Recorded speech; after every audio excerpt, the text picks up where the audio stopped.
I'm Ryan. I'm with the mlpack project, and I've actually been contributing to mlpack for a very, very long time, or at least it feels like it. It's been about 15 years now. I started working on mlpack in grad school, and it was actually a vehicle through which the work that I published could be made available to the general public. And I kind of got, taken with this idea of like, oh, papers that I publish can actually have impact in the real world when you pair them with a good implementation.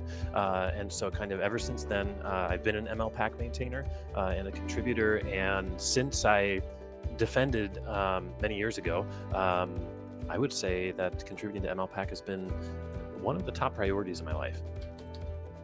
So MLPack is a machine learning library, and there's a lot of discussion about AI these days, and often AI means like large language models and ChatGPT and things that look like this. But for many, many years prior to that, it was maybe more called machine learning and data science, and there were much simpler algorithms that were often deployed on smaller devices. So, like, you want to run ChatGPT, you need a beefy GPU, or you need like a whole rack of servers or something like that, and sometimes actually I happen to have it right here. Sometimes maybe you only have this little robot right here and the tiny little computer on it doesn't do very much.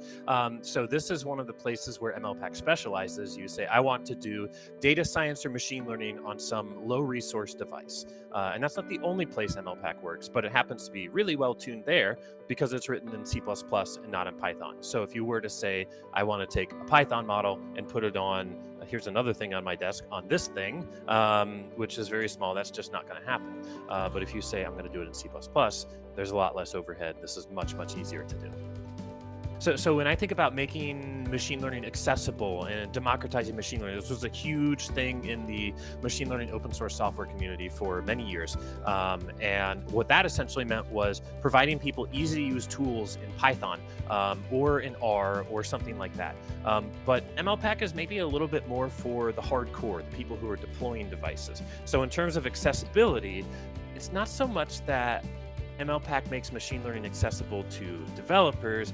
It makes machine learning accessible to small devices. I'm just picking up all this crap that I've got on my desk here, right? I can go on all day with this. Like, check out this one. I've got another one.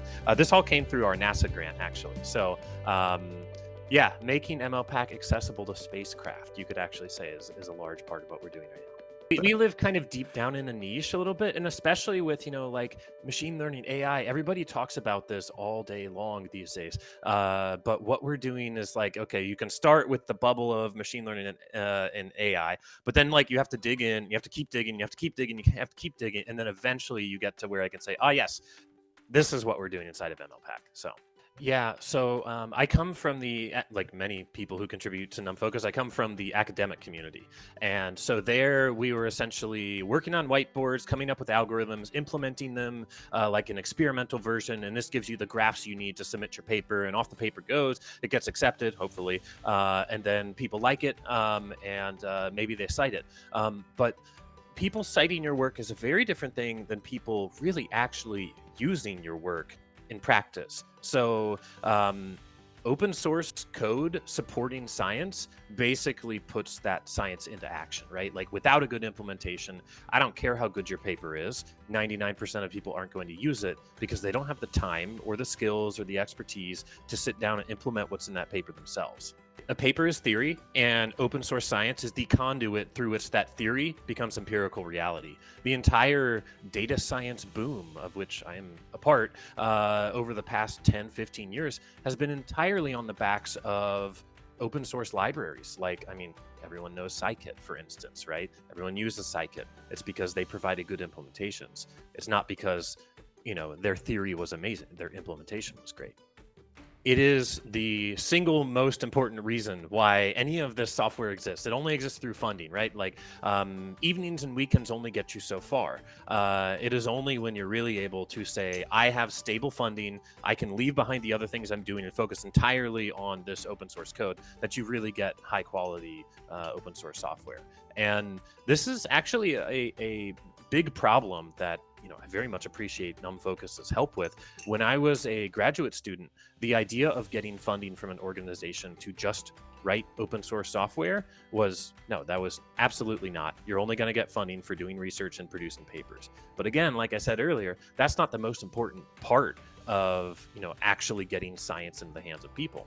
So through NumFOCUS's efforts, we now have opportunities like the NASA open source grants. There's an NIH grant coming up that we'll apply to in only 2 weeks. I got to work on that. And there are a number of other opportunities through like Chan Zuckerberg Institute and other places like this that simply weren't available before. And it's only through opportunities like this that we can do what we do at mlpack. Also, the NumFOCUS Small Development Grants, we've won quite a number of those. And again, totally revolutionary because they allow someone to say to their employer, like, hey, I'm going to, maybe go down to 80% time or something like that. And I'm going to fill the rest with open source work. Or even in my case, I'm going to say something like, I'm going to quit my job and try to be a full-time open source developer who supports themselves through grants and consulting. And it's actually worked great. Without NumFOCUS, I couldn't do that. Yeah, I mean, one of the really hard things to fund is documentation and maintenance, right? So it's easy for me to sit down and say, I'm going to propose to NASA that like, oh yeah, we're totally going to, build this rover here and it's going to drive around and do all kinds of cool things you couldn't do before. It is very hard for me to go to NASA and say like, look, we're dying in technical debt because we didn't have time to implement this right. We got to tear the thing out and re-implement it. And at the end of the day, it's going to work exactly the same, but it'll be better on the inside, we promise. It's really hard to find funding for that. So that is a kind of funding which unfortunately is like sorely necessary. It's so important because eventually, unless you have the time and resources to clean up these little messes, they turn into big messes, and then they turn into like your code falls in on itself and you can't make forward progress anymore towards the actual new features that you want to make because you're spending so much time cleaning up other stuff. The thing that funding makes possible is community. So I'm not the only MLPack contributor. I'm probably the one who talks the most, but I'm definitely not the only one. And so it is through funding that we're able to grow our community through programs, not just from NumFOCUS, but programs like Google Summer of Code, the Small Development Grants, Outreachy. There's another program that I can't remember the name of right now. Vanessa Pawson is involved with it. I forget, Posse is what it's called. But there are a bunch of programs like this that allow us, like, they provide us funding so we can bring students into the organization, and they find out, like, they came in to write code, but what they actually found was community. And they're like, oh, I'm writing code, I'm enjoying it, and I enjoy hopping on video calls with these people and getting to know them. And that's what keeps them around. So that kind of opportunity isn't available without funding, or at least it's not easy without funding. We just had one of our Summer of Code students win a small development grant, and this will be, this is an opportunity for him to join the community in a more formal way. So I'm very excited about that.